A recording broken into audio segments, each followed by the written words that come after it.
नमस्कार विद्यार्थी मित्रांनो, आजच्या या नव्या सखोल चर्चेत सर्वांचं खूप खूप स्वागत आहे. आज आपण एका अशा विषयावर सविस्तर बोलणार आहोत जो स्पर्धा परीक्षेच्या दृष्टिकोनातून अत्यंत कळीचा आहे. हो, नक्कीच. आणि विशेष जेव्हा आपण MPSCच्या पूर्व किंवा मुख्य परीक्षांचा विचार करतो तेव्हा हा विषय हमखास मार्क मिळवून देणारा ठरतो. अगदी बरोबर. तर आजचा आपला विषय महाराष्ट्राचा भूगोल आणि त्यातही आपण एका अत्यंत विशिष्ट घटकावर फोकस करणार आहोत. तो म्हणजे क्षेत्रफळानुसार महाराष्ट्रातील सर्वात मोठे आणि सर्वात लहान जिल्हे होय. कारण भूगोल हा विषय केवळ नकाशापुरता मर्यादित नसतो, तर तो एका संपूर्ण राज्याचा आवाका आणि तिथली साधन संपत्ती ठरवतो. खरं आहे. म्हणजे बघायला गेलं तर महाराष्ट्रासारख्या एका विशाल राज्याचा हा भौगोलिक पसारा कसा आहे हे समजून घेणं सर्व अभ्यासकांसाठी खूप फायदेशीर ठरणार आहे. तर आपण सुरुवात करूया ती आपल्या राज्याच्या एकूण अवाढव्य भौगोलिक आकारापासून. जर आपण मूळ आकडेवारी पाहिली तर आपल्या महाराष्ट्र राज्याचे एकूण भौगोलिक क्षेत्रफळ हे 3,07,713 चौरस किलोमीटर इतके आहे. बापरे, हा आकडा मुळात खूप प्रचंड आहे, हो ना?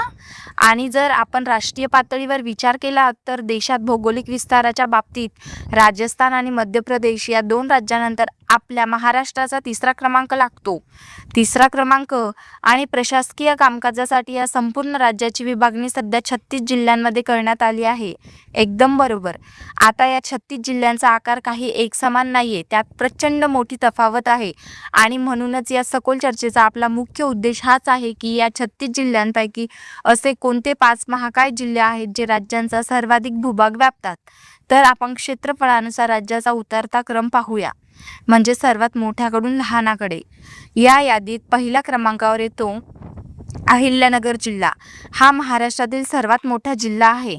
बरं, आणि याचं क्षेत्रफळ किती आहे? याचं एकूण क्षेत्रफळ आहे तब्बल 17,048 चौरस किलोमीटर. एका जिल्ह्यासाठी 17,000चा टप्पा पार करणं ही प्रशासकीयदृष्ट्या खूप मोठी बाब आहे. 17,048 चौरस किलोमीटर हा आकडा खरोखरच थक्क करणारा आहे. अनेक लहान देशाचा आकारही यापेक्षा कमी असतो. अगदी खरं आहे. आता महाकाय जिल्ह्याच्या यादीत दुसऱ्या क्रमांकावर येतो ती राज्याची सांस्कृतिक असलेली पुणे जिल्हा. पुण्याचा विस्तार आहे 15,642 चौरस किलोमीटर. 15,642. आणि तिसऱ्या क्रमांकावर आहे नाशिक जिल्हा. नाशिकचे क्षेत्रफळ 15,582 चौरस किलोमीटर इतके आहे. एक सेकंड, इथे एक गोष्ट प्रकर्षाने जाणवते, म्हणजे स्पर्धा परीक्षेच्या दृष्टिकोनातून हा विषय महत्त्वाचा मुद्दा आहे. तो कोणता मुद्दा? जर आपण पुणे आणि नाशिकच्या क्षेत्रफळाची तुलना केली तर पुणे 15,642 आणि नाशिक 15,582 या दोन जिल्ह्याच्या क्षेत्रफळात केवळ 60 चौरस किलोमीटरचा फरक आहे. हो, अगदी अचूक निरीक्षण केले आहे. 3 लाखापेक्षा जास्त क्षेत्रफळ असलेल्या राज्यात 60 चौरस किमीचा फरक म्हणजे जवळपास काहीच नाही. आणि आयोगाचे प्रश्न नेमके इथेच फिरतात. विधान ओळखा किंवा क्रम लावा असे प्रश्न आले की विद्यार्थ्यांच्या या जवळच्या आकडेवारीमध्ये गोंधळतात. खरंय, वरवर अभ्यास करणारे विद्यार्थी पुणे आणि नाशिकमध्ये नक्कीच चूक करू शकतात. आता आपण चौथ्या क्रमांकाकडे वळूया. चौथ्या स्थानावर येते सोलापूर जिल्हा. बरं, सोलापूरचं क्षेत्रफळ किती? सोलापूरचं क्षेत्रफळ आहे 14,895 चौरस किलोमीटर. आणि 5व्या क्रमांकावर आहे विदर्भातील गडचिरोली जिल्हा. याचं क्षेत्रफळ 14,412 चौरस किलोमीटर आहे. म्हणजे उतरता क्रम झाला. अहिल्यानगर, पुणे, नाशिक, सोलापूर आणि गडचिरोली. अगदी बरोबर. नवीन नावानुसार म्हणजे अहिल्यानगर, पु म्हणजे पुणे, ना म्हणजे नाशिक, सो म्हणजे सोलापूर आणि ग म्हणजे गडचिरोली. क्या बात आहे. पु ना सो ग हे ट्रिक खरंच खूप प्रभावी आहे. त्यामुळे मगाशी आपण जो पुणे आणि नाशिकमधला फरकांचा उल्लेख केला तेथे होणारा गोंधळ पूर्णपणे टळतो. पु नंतर ना येतो हे डोक्यात पक्के बसते. होय, अभ्यासाचे ओझे हलके करणारी ही स्मार्ट पद्धत आहे. तर आता आपण एका चर्चेची दुसरी बाजू पाहूया. आतापर्यंत आपण 14 ते 17,000 चौरस किमीचा विस्तार असलेला महाकाय जिल्हे पाहिले. आता आपण आकाराने सर्वात लहान असलेल्या जिल्ह्यांची स्थिती काय आहे ते पाहणार आहोत. इथे आपल्याला चढत्या क्रमाने म्हणजे सर्वात लहानापासून विचार करावा लागतो. या यादीत राज्याच्या सर्वात तळाला येतो मुंबई शहर. हे महाराष्ट्रातील सर्वात लहान जिल्हा आहे आणि त्याचे क्षेत्रफळ एकूण मोठा धक्का बसू शकतो. किती आहे ते? हे आहे अवघे 157 चौरस किलोमीटर. फक्त 157. हो, कुठे ते अहिल्यानगरचे 17,048 आणि कुठे हे 157. अहिल्यानगरमध्ये मुंबई शहरासारखे 100 जिल्हे सहज सामावून जातील. हा विरोधाभासच राज्याच्या भूगोलाचा सर्वात मोठं वैशिष्ट्य आहे.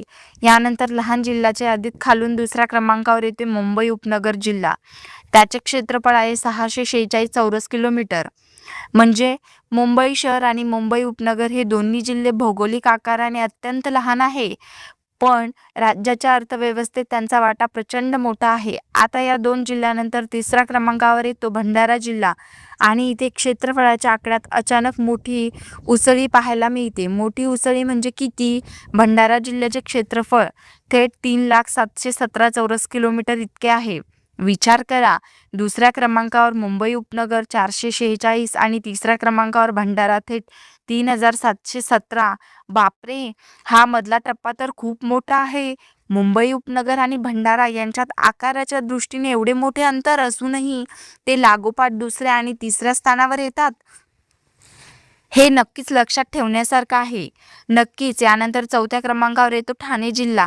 ठाण्याचे सध्याचे क्षेत्रफळ आहे 4,214 चौरस किलोमीटर. म्हणजे पालघर जिल्ह्याच्या निर्मितीपूर्वी ठाणे जिल्ह्याचा आकार खूप मोठा होता, पण आता तो 4,214 राहिला आहे. अगदी बरोबर.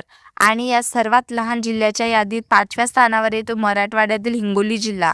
हिंगोलीचे एकूण भौगोलिक विस्तार 4,526 चौरस किलोमीटर नोंदवला गेला आहे. जर आपण या सर्वांचा लहान 5 जिल्ह्यांचा अचूक चढता क्रम पाहिला तर तो असा लागतो: मुंबई शहर, मुंबई उपनगर, भंडारा, ठाणे आणि हिंगोली. होय, आणि परीक्षेत बऱ्याचदा असा थेट प्रश्न विचारला जातो की खालील जिल्ह्याच्या क्षेत्रफळानुसार चढता क्रम लावा. तेव्हा पर्याय इतके जवळचे असतात की विद्यार्थी भंडारा, ठाणे, हिंगोली या स्थानावरून गडबडतात. म्हणून केवळ जिल्ह्यांची नावे नाही तर त्यांचे अचूक क्षेत्रफळ आणि क्रम डोक्यात पक्का असणे अत्यंत गरजेचे आहे. चुकीमुळे निर्णयात गुण हातातून जाऊ शकतात. खरं आहे, आपण या आकडेवारीकडे फक्त पाठांतरापुरते मर्यादित न पाहता प्रशासकीय व्यवस्थेत या भौगोलिक विस्तारणाचे महत्त्व काय आहे हेही समजून घ्यायला हवं. आणि हो, यावरूनच आजच्या या संपूर्ण चर्चेचा आपण थोडक्यात गोषवारा पाहूया. आपण पाहिले की महाराष्ट्राचा भौगोलिक भव्यता किती अफाट आहे. क्षेत्रफळानुसार अहिल्यानगर हा सर्वात मोठा जिल्हा तर मुंबई शहर सर्वात लहान जिल्हा ठरतो. आणि अ, पु, ना, सो, ग ही ट्रिक सुद्धा आपण पाहिली. स्पर्धा परीक्षेसाठी हे आकडे अचूक नोंदवून वारंवार रिव्हिजन करणं खूप आवश्यक आहे. एखाद्या जिल्ह्याचे क्षेत्रफळ किती आहे याचा थेट परिणाम तिथल्या प्रशासनावर आणि विकासाच्या नियोजनावर होतो.